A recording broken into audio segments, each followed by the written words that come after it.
Então, o que me trouxe aqui hoje? A cara de pau da mídia, que agora diz em pleno O Globo que, ai, se pá, depois de tudo que rolou, pode rolar uma anulação dessa bagaça toda. Mas, gente, foi por uma boa causa? Juro pra vocês, olha a expressão usada na matéria. Deixa eu abrir aspas. Embutido no raciocínio está o reconhecimento de que o tribunal, Alexandre de Moraes em especial, foi além de suas atribuições em vários momentos. E tudo bem, porque foi por uma boa causa. Mas agora chega! Fecha aspas. Durante anos, parte da imprensa e dos chamados juristas de ocasião repetiu quase que um mantra. Alexandre é duro, mas é necessário. O Supremo exagera, mas contra o inimigo certo. Era o pacto tácito, a barganha moral. Tolerava-se qualquer abuso, desde que o alvo fosse Bolsonaro ou qualquer um que o orbitasse. Mas agora que o presidente Bolsonaro está preso, cumpriu-se o serviço. E de repente surgem análises sóbrias, editoriais preocupados, colunas alarmadas. Como se tudo tivesse começado ontem. Como se o resto do país tivesse alucinado durante 5 anos. Agora, o próprio Globo admite a possibilidade de revisão histórica e completa anulação perante o que o jornalista chama de fio solto. Mas eu chamo abuso de poder, porque é esse o nome mesmo. Tenha coragem, mulher! Essa matéria não foi apenas uma matéria. Para mim, foi uma confissão. Mas fofoca boa é fofoca completa, né? Dito isso, separa a pipoca, fica confortável e bora lá.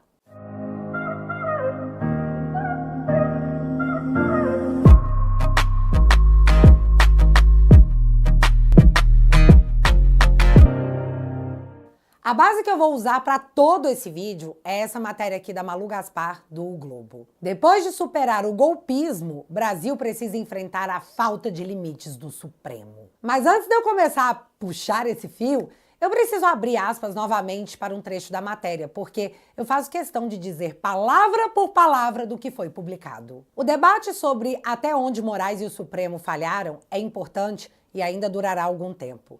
Decisões monocráticas e de ofício, sem ouvir previamente o Ministério Público, prisões preventivas por meses sem acusação formal, a morte na cadeia de um réu que poderia ter ido para a casa de tornozeleira, a manobra que transferiu a turma e tirou o plenário do julgamento do ex-presidente serão sempre apontados como máculas no processo. Há ainda fios soltos a puxar se porventura mudar o contexto político e jurídico, abrindo espaço para tentar anular o caso, como se fez na Lava Jato com sucesso.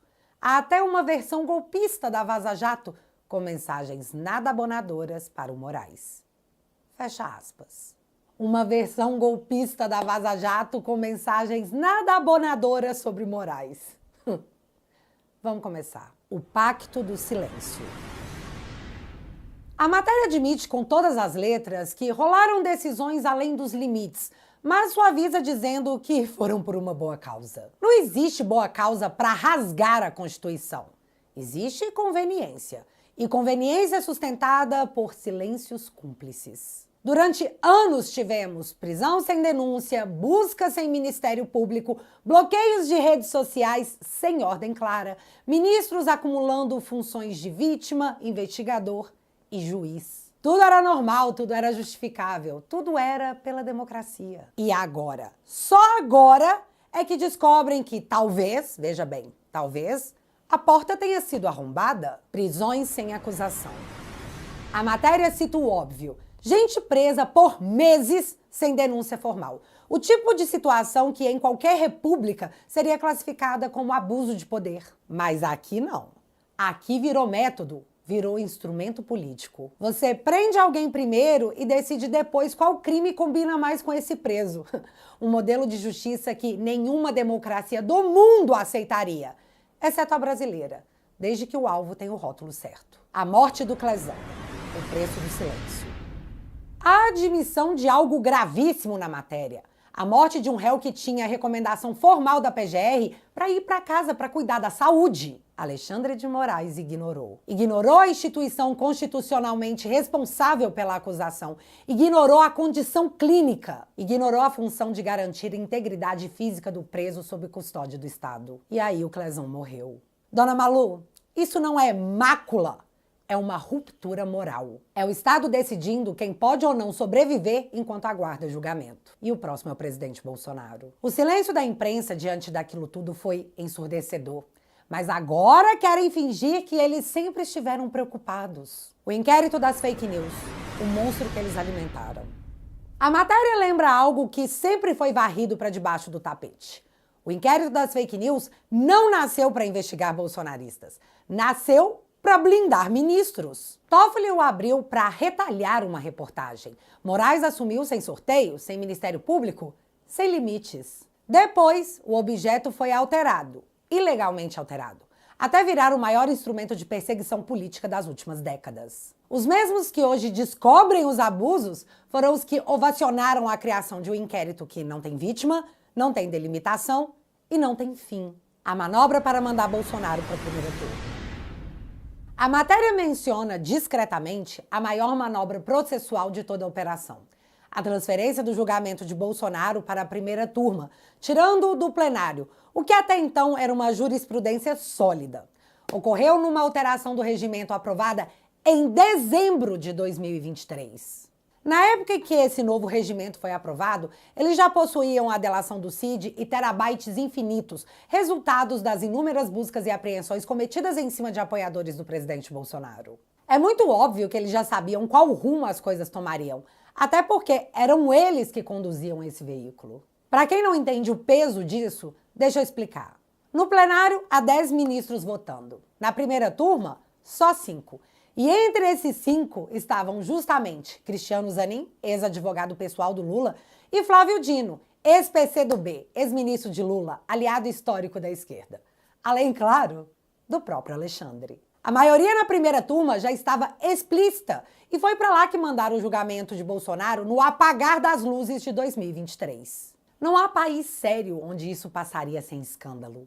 Levar o Bolsonaro para essa composição específica foi uma escolha política, não técnica.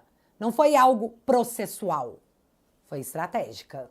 Mas a imprensa tratou isso como um detalhe, como se o destino jurídico de um ex-presidente julgado por seus adversários mais diretos fosse algo absolutamente natural. STF legislando em causa própria.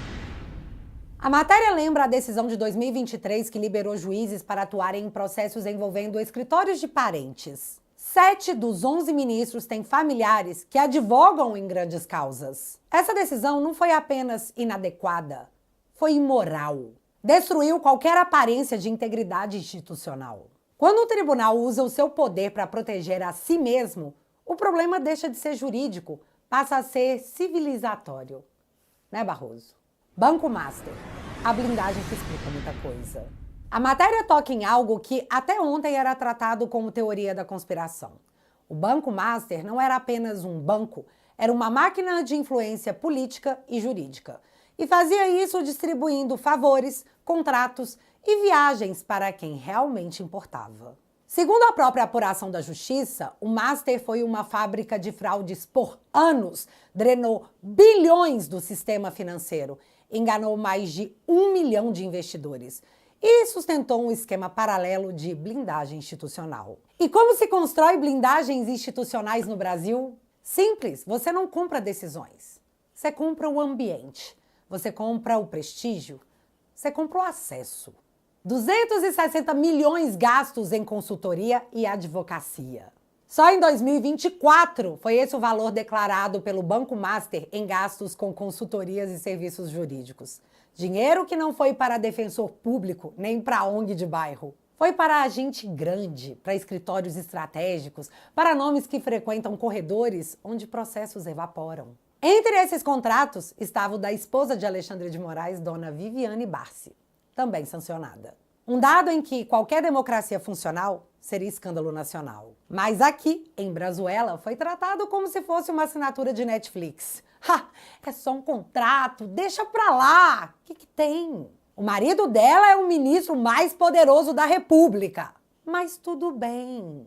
Talvez não seja sobre a qualidade do parecer, mas sobre quem está sentado à mesa.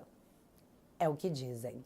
Viagens, eventos e o Gilmar Palusa. A matéria ainda lembra que o Master patrocinou uma espécie de turnê de luxo do judiciário brasileiro, que foi apelidado informalmente de Gilmar Palusa. Eventos em Portugal, nos Estados Unidos e no Brasil, reunindo Gilmar Mendes, Dias Toffoli, Luiz Roberto Barroso, Alexandre de Moraes e políticos de todos os calibres. Eles alegam se tratar de debates acadêmicos, mas, na minha opinião, eram retiros de influência, encontros em resorts, palestras milionárias, jantares com taça de cristal e vista para cartões postais. Não era sobre conhecimento jurídico, era sobre convivência, proximidade, confiança.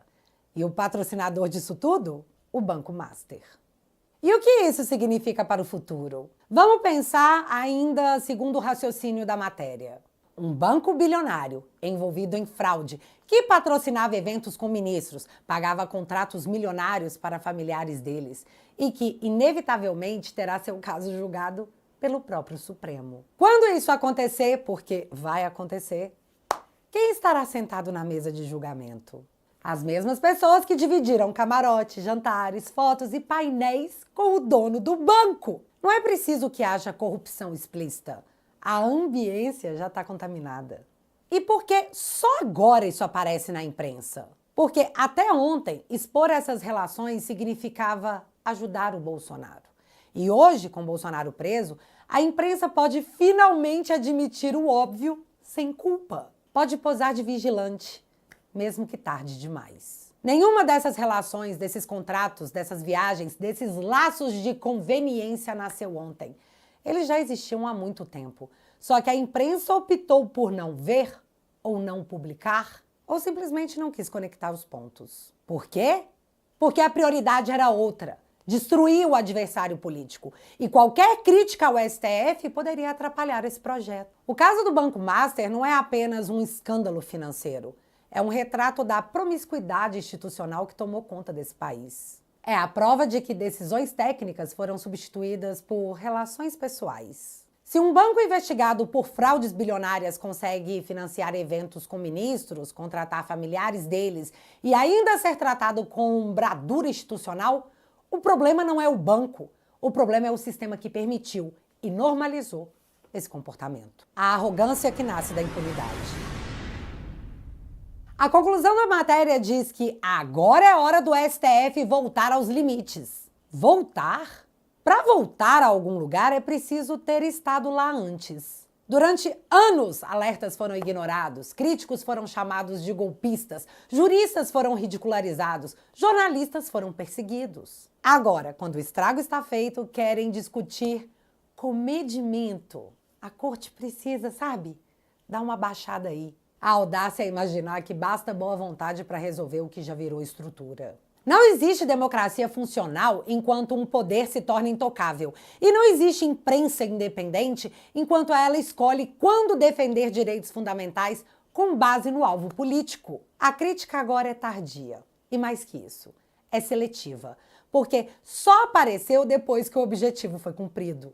Se há algo que essa matéria do próprio O Globo comprova, é o que muitos alertavam há anos e foram demonizados por isso. O Supremo ultrapassou os limites não por necessidade institucional, mas por necessidade política. Daniela Lima, agora rebaixada a trabalhar no UOL, o mais lulista dos portais, na minha opinião, é claro, agora diz que o STF está irritado com as declarações do Lula porque ele está alimentando publicamente o discurso de que o PT e o STF estão alinhados. E não podia contar? Será que ela achou que era segredo? Mas deixa eu abrir aspas por um trecho da matéria. Dessa forma, Lula alimenta esse discurso de que há um alinhamento do STF com o PT ou com o governo.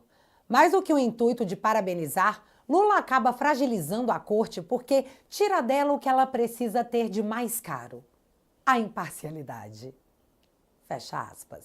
Galera, o Alexandre se refere a ele mesmo como vítima em vários momentos no processo em que ele é o juiz. O advogado do Lula está condenando o Bolsonaro. O Flávio Dino, que diz que Bolsonaro está para o demônio, o sentenciou. E ele está dizendo que o STF está preocupado em parecer imparcial. E tudo que a matéria relata como preocupante foi endossada pela própria mídia, por anos. Então a pergunta que fica é bem simples.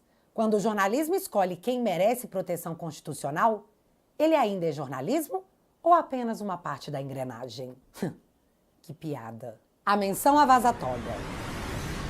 A matéria menciona algo de forma quase envergonhada, como quem sussurra para ninguém perceber, que existe uma versão golpista da Vaza Jato. Só que isso é mentira por omissão. Não é versão golpista, não é fanfic de Telegram, não é teoria conspiratória de WhatsApp. É a Vaza Toga. E ela expõe algo muito maior do que conversas inconvenientes. Ela revela método. A Vaza Toga mostra conversas internas indicando que Alexandre de Moraes pedia, literalmente, relatórios prontos para fundamentar decisões cujo resultado ele já havia definido previamente. Isso desmonta completamente a imagem de juiz técnico e imparcial. Não é análise jurídica, é engenharia da justificativa. Primeiro vinha o desejo de determinar tal coisa. Depois vinha a ordem. Prepara aí um relatório que sustente essa coisa que eu tô pensando. E é assim que se governa um país autoritário, não uma corte constitucional. A matéria, obviamente, não detalha, mas os diálogos vazados revelam algo que deveria ter parado o país. Um documento foi incluído retroativamente no processo, com data anterior à operação policial, para justificar a batida contra empresários bolsonaristas. Isso não é exagero, não é erro, não é excesso de linguagem. Isso é criminoso. Em qualquer país sério, isso seria investigado, pois há provas robustas, e se confirmado, isso derrubaria o ministro. Mas aqui em Brazuela gerou silêncio. Pela democracia. A jornalista chama isso de versão golpista da Vaza Jato, como se fosse uma narrativa construída por radicais. Mas os fatos são tão simples. Houve manipulação documental. Houve tentativa de revestir de legalidade uma operação que não tinha base legal. Houve preparação dos relatórios moldados à vontade de um ministro. Houve interferência direta no curso natural do processo penal. Houve o uso da criatividade. Isso, em outro contexto político, estaria sendo debatido no Senado, no Legislativo, na academia, em editoriais, em absolutamente todo lugar. Mas, enquanto Bolsonaro era o alvo, esse assunto virou tabu. A imprensa fechou os olhos, juristas fingiram não ver, partidos aplaudiram. Mas agora, com o presidente Bolsonaro preso e o objetivo cumprido, aí sim é possível mencionar, de forma tímida, superficial e quase pedindo desculpas, que talvez haja um problema ali. Se o ministro pode abrir inquérito sem Ministério Público, investigar seus críticos, julgar seus investigados, emitir ordem sem rito, mandar prender sem denúncia, e agora, conforme mostram as mensagens, fabricar justificativas e manipular o histórico do processo? Então não estamos mais diante de uma corte constitucional. Estamos diante de um poder soberano, acima da lei, acima da Constituição e acima de qualquer controle democrático. Mas agora que Bolsonaro foi condenado, agora que a utilidade política do silêncio acabou, a imprensa finalmente se permite mencionar que talvez aquilo tudo fosse problemático. E que se esse fio for puxado, pode dar problema. E se isso aqui for de fato uma democracia, é só questão de tempo. Eles sabem que tudo isso será revisto. E a sensação que eu fiquei com essa matéria é que eles estão se preparando para o futuro dizer que, olha, a gente avisou. Aguardando as cenas dos próximos capítulos. Alexandre, o homem-lei, o senhor democracia, está recuando ou avançando? Já podemos pegar o estoque de fandangos? Tem muita coisa acontecendo, mas o melhor é que você pode aproveitar o desconto de 4 meses de graça com a Black November da família Te Atualizei. Juntos podemos organizar toda essa bagunça aqui de Brazuela. Só que não dá pra fazer isso sozinho, né? Então, toque no botão aqui embaixo e vamos nessa, porque desistir nunca foi uma opção. Ficou claro? Clica aqui então. Tô te esperando.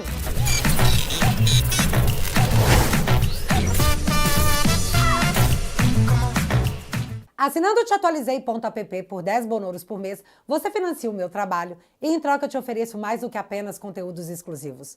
Eu te ofereço uma família na internet. Lá você pode postar vídeos que considera relevante, textos e artigos e conversar em tempo real com uma galera que pensa igual a você. Igual a nós. E acredite quando eu falo, por aqui o seu apoio faz toda a diferença. Portanto, se você quiser e puder, o link vai estar fixado aqui no primeiro comentário e desde já, muito obrigada. E se você ainda não é inscrito aqui no meu canal, meu amigo, se inscreve e deixa seu like. Porque você já sabe. Acontecendo alguma coisa de relevante ou irrelevante, a gente volta. Beijos, galera. Fui.